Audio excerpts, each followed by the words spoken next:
வணக்கம். நம்ம எல்லாருமே வாழ்க்கையில ஜெயிக்கிறதுக்கு ஒரு ஃபார்முலா தேடிட்டு இருக்கோம் இல்லையா? ஆமா. சரியான நேரத்துல சரியான ஆளுங்க கூட சரியான ஒரு முடிவை எடுத்துட்டா போதும், வாழ்க்கையில தோல்வியே வராதுன்னு ஒரு நம்பிக்கை. நீங்க எங்களோட பகிர்ந்துகிட்ட லியோ டோல்ஸ்டாயோட புகழ்பெற்ற சிறுகதை 3 கேள்விகள் சரியா இந்த தேடலை பத்தி தான் பேசுது. கரெக்ட். ஒரு மன்னன் தன் வாழ்க்கையை ஒரு கணக்கு மாதிரி மாத்திடணும்னு நினைக்கிறான். ஆனா இந்த கதை அந்த தேடலையே கேள்விக்குள்ளாக்கி நமக்கு முற்றிலும் வேறொரு பதில கொடுக்குது. அந்த பதில் ஏன் இன்னைக்கு வரைக்கும் நம்மள ஆச்சரியப்படுத்துதுங்கிறத தான் நாம இன்னைக்கு ஆழமா பார்க்க போறோம். வணக்கம். ஆமா, வாழ்க்கைக்கான சூத்திரம்னு நீங்க சொன்னது ஒரு அருமையான தொடக்கம். ஹம், ஏன்னா இந்த கதை ஒரு மன்னனை பத்தினதான் இருந்தாலும் அது நம்ம ஒவ்வொருத்தரை பத்தியும் தான். நாம கூட சரியான கரியர் எது, சரியான துணை யாரு, எப்போ இன்வெஸ்ட் பண்ணணும்னு இதே மாதிரி கேள்விகளோட தான் போராடிட்டு இருக்கோம். ஆமா, அன்றாட வாழ்க்கையில இது நடந்துகிட்டே இருக்கு. டால்ஸ்டாய் இந்த கேள்விகளை கேட்டு பதில்களை வெளியில தேடுறதுல இருக்கிற அந்த அடிப்படை பிரச்சனையை ரொம்ப அழகா வெளிச்சம் போட்டு காட்டுறார். அப்போ அந்த மன்னனை தூங்க விடாம செஞ்ச அந்த 3 கேள்விகள்ல இருந்து ஆரம்பிப்போம். சரி. முதல் கேள்வி, எந்த ஒரு வேலையும் செய்யறதுக்கு மிக சரியான நேரம் எது? இரண்டாவது, நாம யாருக்கு முக்கியத்துவம் கொடுக்கணும், அதாவது எல்லாரையும் விட முக்கியமானவர் யார்? மூன்றாவது, செய்ய வேண்டிய செயல்கள்ல ரொம்ப முக்கியமான செயல் எது? ம்ஹும். இந்த கேள்விகளை பார்க்கும்போதே அந்த மன்னன் எல்லாத்தையும் தான் கண்ட்ரோல்ல வச்சுக்கணும்னு ஆசைப்படுற மாதிரி தெரியுது. மிகச் சரியான பார்வை. இந்த கேள்விகளோட ஆணி வேறே கட்டுப்பாடுதான். எதிர்காலத்தை கணிச்சு தப்பே பண்ணாம வெற்றியை உறுதி செஞ்சிடணும்னு ஒரு ஆசை. ஆமா, இது ஒரு விதத்துல இப்போதைய உலகத்தோட மனநிலையோட ரொம்ப ஒத்துப்போகுது. நாமளும் கேலண்டர் போடுறோம், 5 ஆண்டு திட்டங்கள் போடுறோம், எக்ஸ்பர்ட்ஸ் கிட்ட அட்வைஸ் கேட்கிறோம். அந்த மன்னனும் செஞ்ச முதல் காரியம் அதுதான். நாட்டுல இருக்கிற அத்தனை அறிஞர்களையும் கூப்பிட்டு பதில் கேட்டான். ஆமா, அந்த அறிஞர்களோட பதில்கள் தான் கதையோட முதல் சுவாரஸ்யமான பகுதி. முதல் கேள்வி, சரியான நேரம் எது? அதுக்கு சிலர் என்ன சொன்னாங்கன்னா, ஒரு பெரிய டைம் டேபிள் போடணும், அதுபடி ஒரு செகண்ட் கூட மாறாம நடக்கணும்னு. சரி. ஆனா வேறு சிலரோ, அது எப்படி முடியும்? எதிர்காலத்தை யாராலையும் கணிக்க முடியாது. அதனால எல்லா கேளிக்கையையும் விட்டுட்டு எப்போ என்ன நடக்குதுன்னு கவனிச்சுக்கிட்டே இருக்கணும்னு சொன்னாங்க. இந்த 2 பதிலுமே ஒரு மாதிரி எக்ஸ்ட்ரீமா இருக்குல்ல? கண்டிப்பா. ஏன்னா பதில் வாழ்க்கைய ஒரு மிஷின் மாதிரி பாக்குது. ஆனா வாழ்க்கை அப்படி இல்லையே. திடீர்னு ஒரு நோய் வரலாம், ஒரு வாய்ப்பு வரலாம். அந்த டைம் டேபிள் அப்போ உடைஞ்சிடும். ஆமா, சரிதான். இரண்டாவது பதில் எப்பவும் கவனமா இருங்கிறது கேக்கறக்கு நல்லா இருந்தாலும் அது மனுஷனை மன அழுத்தத்தோட உச்சத்துக்கே கொண்டு போயிடும். சொல்லப்போனா இன்னைக்கு நாம சொல்றோமே பர்ன் அவுட் கல்ச்சர், அதுக்கு இதுதான் அடிப்படை. நீங்க சொல்றது புரியுது.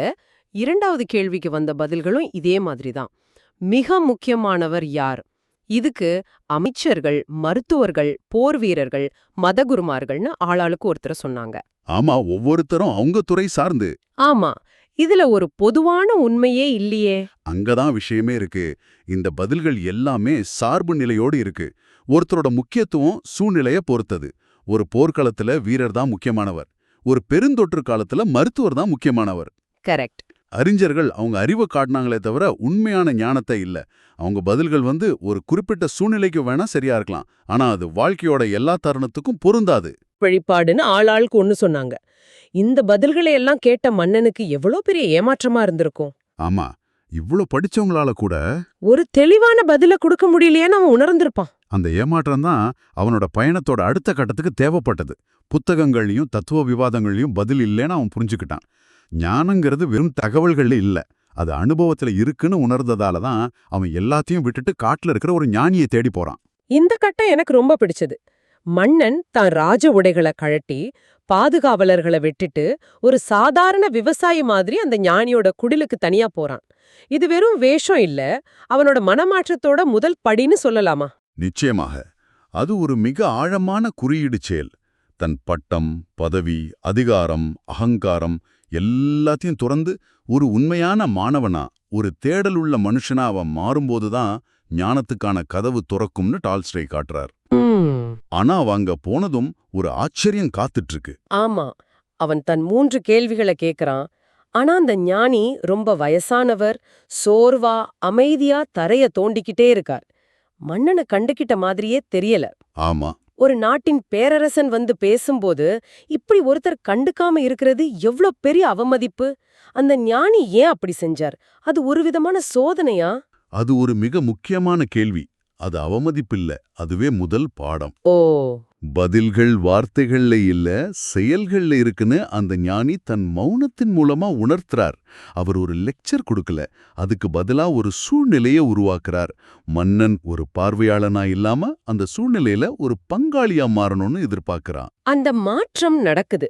ஆரம்பத்துல பொறுமையா காத்திருந்த மன்னன் அந்த ஞானியோட சோர்வ பார்த்துட்டு, நீங்க களைப்பா இருக்கீங்க, மண்வெட்டிய என்கிட்ட கொடுங்க, நான் உதவுறேன்னு கேக்குறான். ஆமா, அந்த ஒரு கணத்துல அவன் மன்னன்கிற நிலையிலிருந்து இறங்கி உதவி செய்யற ஒரு சாதாரண மனுஷனா மாறுறான்.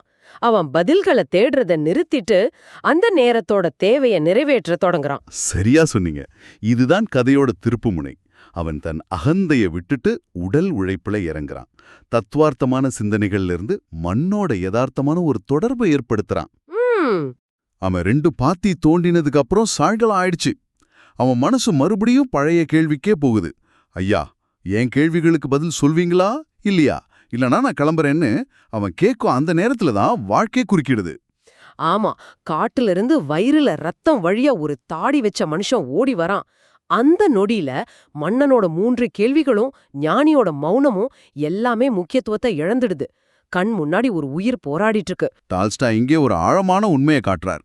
நம்ம வாழ்க்கைய பத்தி பெரிய பெரிய திட்டங்கள் போட்டுட்டு இருக்கும்போது வாழ்க்கை நம்ம முன்னாடி ரத்தமும் சதையுமா ஒரு பிரச்சனையை கொண்டு வந்து நிறுத்தும். ஆமா ஆமா. அப்போ நாம எப்படி நடந்துக்கலாங்கிறது தான் நம்மளோட உண்மையான குணத்தை, நம்ம ஞானத்தை வெளிப்படுத்தும். மன்னன் ஒரு நொடி கூட தயங்கல. ஆமா, அவன் உடனே அந்த மனுஷனுக்கு உதவுறான். தன் கைக்குட்டையாலையும் ஞானியோட துண்டாலையும் அவனோட காயத்தை கட்டி ரத்தத்தை நிறுத்தி அவனை குடிலுக்குள்ள தூக்கிட்டு போய் படுக்க வைக்கிறான். ராத்திரி முழுக்க அவன் கூடவே இருந்து கவனிச்சுக்கிறான். அந்த சேவையில அவன் எவ்ளோ களைச்சு போறானா, அங்கேயே குடிலுக்கு வெளியில படுத்து தூங்கிடுறான். ஒரு மன்னன் ஒரு பேர் தெரியாத மனுஷனுக்காக தரையில தூங்குறான். இந்த கருணைச் செயல்தான் அவனை அறியாமலேயே அவனோட 3 கேள்விகளுக்கும் விடையா மாறுது. ஆனா அது அவனுக்கு அப்போ புரியல. ஆமா. அடுத்த நாள் காலையில அந்த காயம்பட்ட மனுஷன் கண்முழிச்சு பலவீனமான குரல்ல மன்னன் கிட்ட என்னை மன்னியுங்கள்னு கேக்குறான். அப்போதான் கதையோட அடுத்த திருப்பம் நடக்குது. அந்த மனுஷன் மன்னனோட பரம எதிரி. மன்னன் தன் அண்ணனை கொன்னு சொத்த பறிச்சதால மன்னனை பழிவாங்க காத்துட்டு இருந்தவன். ஓஹோ. ஆனா மன்னன் வராததால மறைவிடத்திலிருந்து வெளியே வந்தவன மன்னனோட பாதுகாவலர்கள் கண்டுபிடிச்சு தாக்கியிருக்காங்க. அப்படியா? நீங்க என் உயிரை காப்பாத்துனீங்க, நான் உங்களை கொல்ல வந்தேன், ஆனா நீங்க என்ன காப்பாத்துனீங்க, இனி நான் உங்க உண்மையுள்ள அடிமையா இருப்பேன் அப்படின்னு அவன் சொல்றான். இது நம்ப முடியாத ஒரு மனமாற்றம். இங்கேதான் டால்ஸ்டாய் ஒரு முக்கியமான விஷயத்த சொல்றாரு. வன்முறையாலையும் அதிகாரத்தாலையும் சாதிக்க முடியாதத ஒரு சின்ன கருணை செயல் சாதிச்சிருக்கு. ஆமா. மன்னன் ஒரு உயிரை காப்பாத்துனது மட்டும் இல்ல, ஒரு கொடிய எதிரிய ஒழிச்சு ஒரு விசுவாசமான நண்பனை பெற்று இருக்கிறான். இது போர்த்தந்திரங்களை விட, அரசியல் திட்டங்களை விட சக்தி வாய்ந்ததுன்னு அவன் அந்த நேரத்துல உணர்றான். எல்லாம் முடிஞ்சதுக்கு அப்புறம் மன்னன் கடைசியா ஒரு தடவை ஞானி கிட்ட தன் கேள்விகளை கேக்குறான். அப்போ ஞானி சொல்றார், உனக்கு ஏற்கனவே பதில் கிடைச்சிடுச்சுன்னு. இது மன்னனை குழப்புது. அவர் விளக்குற விதம்தான் இந்த கதையோட உச்சம். ஆமா, ஞானி அந்த நிகழ்வுகளை அப்படியே கோர்வையா விளக்குறார். நேத்து நீ என் சோர்வை பார்த்து இறக்கப்படாம போயிருந்தா வழியில உன் எதிரியால கொல்லப்பட்டிருப்பா.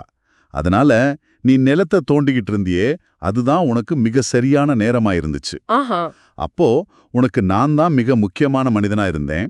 எனக்கு நீ செஞ்ச உதவிதான் மிக முக்கியமான செயலாக இருந்துச்சு. எவ்ளோ எளிமையான ஆனா சக்தி வாய்ந்த விளக்கம். அதோட அவர் நிறுத்தல. ஆமா. பிறகு அந்த காயம்பட்ட மனுஷன் ஓடி வந்தானே, அப்போ அவனுக்கு நீ உதவி செஞ்சதுதான் சரியான நேரம். அப்போ அந்த மனுஷன்தான் உனக்கு மிக முக்கியமானவன். அவனுக்கு நீ செஞ்ச சேவைதான் மிக முக்கியமான செயல் அப்படின்னு முடிக்கிறார். ஆஹா. பகர் ஹரி வெளியில இருந்து வரல, மன்னனோட செயல்கள்ல இருந்தே பிறந்திருக்கு. இதத்தான் நாம இப்போ மைண்ட்ஃபுல்னஸ் அல்லது நிகழ்காலத்துல வாழ்றதுன்னு சொல்றோம். டால்ஸ்டாய் 19ஆம் நூற்றாண்டிலேயே இந்த தத்துவத்தோட ஆணிவேர தொற்றிருக்காரு. முதலாவது மிகச்சரியான நேரம் என்பது இப்போதைய நேரம்தான். ஏன்னா இந்த ஒரு கணத்துல மட்டும்தான் நம்மால செயல்பட முடியும்.